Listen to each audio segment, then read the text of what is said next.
Hey guys, welcome back to Mash Throttle. I am actually really excited for today's episode. Um, it's been something that I've been working on for months, and I mean months, like basically since not quite March, but April, May timeframe. Me and my neighbor Roger, which is an amazing guy, amazing fabricator, amazing welder. Him and I have been working on custom fabricating the exhaust for the E30. So today I'm going to be throwing a bunch of those past clips together and doing a walkthrough on the exhaust that we have built together. And it's pretty cool. And I think it sounds pretty good, even though it's for the inline six right now. I built it to eventually be to grow with the car. So when I eventually do an engine swap, that exhaust will grow with the engine that's going to be put in the car. So let's get to it. I'm super excited. It's mash throttle, driving fast, taking control. Whoa, yeah. All right, so what we got going on here is when we first made this, we didn't have the pipe bender, and we have some cracks because we were a little too greedy and tried bending it too fast. Well, on this one, we actually had the pipe bender and we took our time and it came out way better. So we're gonna cut these and then weld these to this one because this is already to the muffler. And I think we might even thread it so we can have a little bit of adjustment. Well, we can come up with something else. Yeah, That. yeah. So, but yeah, we're gonna merge these two and then weld them together. Hey everyone, quick update before we get into this video. I wanted to let you know that the exhaust build is going to be split into multiple videos. There was just way too much good footage and detail to cram into one episode, so I figured it'd be better to break it down and give each part the attention that it deserves. Also, you'll notice that in this video, it doesn't have my usual outro. I'm currently away at school for a bit, and I didn't have time to film the outro, so it's kind of going to end abruptly, but when I get back, I'll make sure to start filming my normal outros. Roger is an amazing fabricator and welder, so just kick it back and watch him do his thing. Enjoy. Thanks, guys. Most of the materials. So the first one, the heat was transferring up, and I still had a lot of time before it got to me. Yeah. Because I had a cold end. However, the second one, if we'd have waited for the first one to cool off a little bit longer, we'd been a little happier. Because now the heat's cooling up there, and you got heat coming back here. It's not pulling the heat from here. Yeah. It's got its own heat up here. So I had heat transferring up and not going anywhere, not being absorbed. So, but that's okay. I had gloves. Saw it coming. All right, so to kind of fill you guys in on the plan, we have the mount that we originally made, and it did work. Like, it just wasn't permanent yet because we were still refining the design. But this sits basically, I'll move that up. I don't know if you guys can see that. Yeah, so let's adjust. All right, so to fill you guys in, the original mount we had is this one, and you can see it was kind of rudimentary bends. We were kind of working our way through it with the acetylene and then just hand bending it. We didn't have the actual bender right there that my neighbor Roger made, and this basically just bolts in like this, and then we're gonna make a plate and then weld this rod to that plate so that it's structurally sound. And we weren't happy with how we did these bends. So now that he actually made a bender, we were able to make these nice bends right here, which are a lot cleaner. I mean, you can see the difference right there on how clean these are. So we are going to end up cutting this. Well, we looked into Roger's stash, and Roger has some hollow pipe. So hollow pipe. So we're gonna end up cutting this, making it real clean, welding a nut to it, so then it will sit here. And also in Roger's stash, he had threaded rod. So we will be welding the threaded rod, I believe, to the actual mount here. and then we will be welding the hollow pipe to our bins, and then welding the nut there. So then we can thread, or basically thread this up and down in the hollow pipe.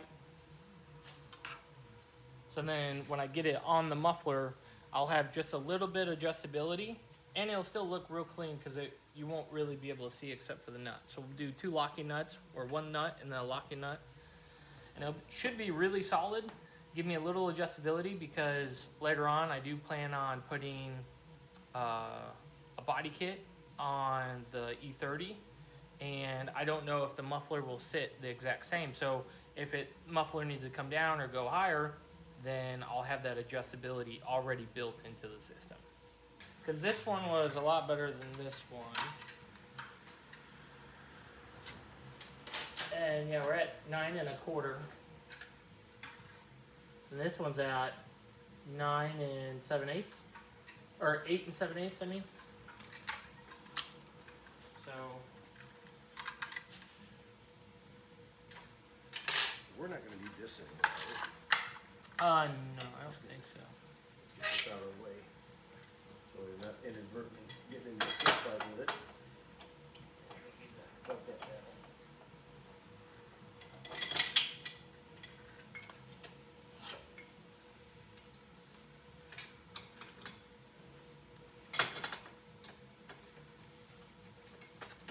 Alright, there we go. Just so you can. Is that how that works? That goes on your leg. Oh. When you're flying. Oh, For your charts? yep. That makes sense. Yeah, that's part of my other life too. Yeah, I get you. I feel like our pilots don't even use that anymore. They just have their tablets. Yeah. Yeah, just mounted up on the dash. You tell the tablet goes bad. Mm-hmm. Now what are we gonna do? And I guarantee half of them would be like, "Oh my gosh, what's going on?" Yeah. Now we got some pretty good pilots at my job. Oh yeah, they're flying helicopters, so it's not like they get to just go out there and do that. Yeah. Yeah, the shitheads by the time they get to take a helicopter, pretty much I think been eliminated.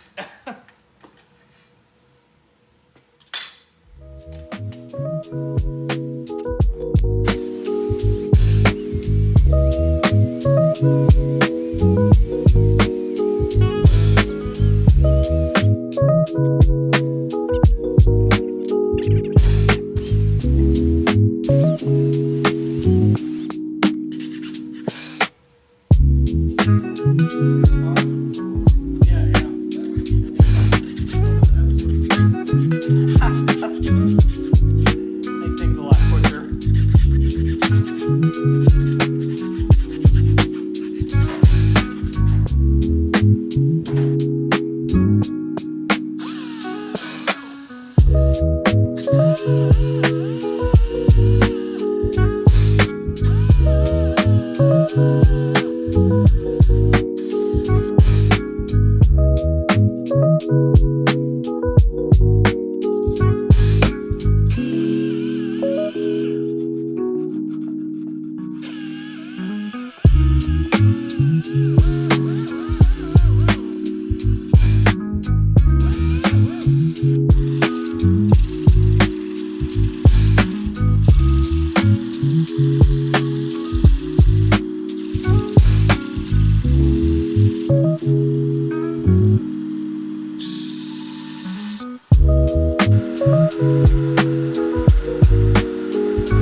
So as an update, where we're at, we got our bends already made, and we now have our sleeves with welded on bolts that we cut and then mocked in.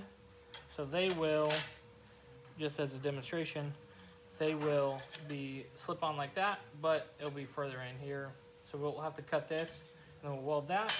And then right here, we have this mocked up where we're about to weld the nut to this sleeve, and then this will thread in to this, and then it'll make the muffler mount adjustable.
Going with the 35 thousandths filler made a big difference. Oh yeah. Yeah, what's happening, I get a nice fluid puddle going, and then with the larger, I think it was 40 thousandths filler that I was using, Yeah, we were using 40 thousandths before. and what happened, it would quench it too much, and then I'd be fighting it, trying to keep a nice little fluid puddle. So now with this, it seems like I got the good control of it.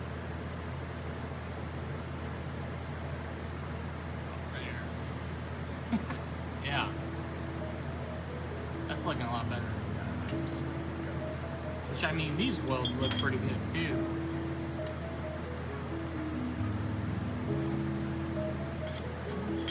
Well, there's a little more meat to weld on there with that bolt. I'm trying to get this nut, just weld a real nice little bead on that nut and try not to blow the flats away. Yeah, I get you.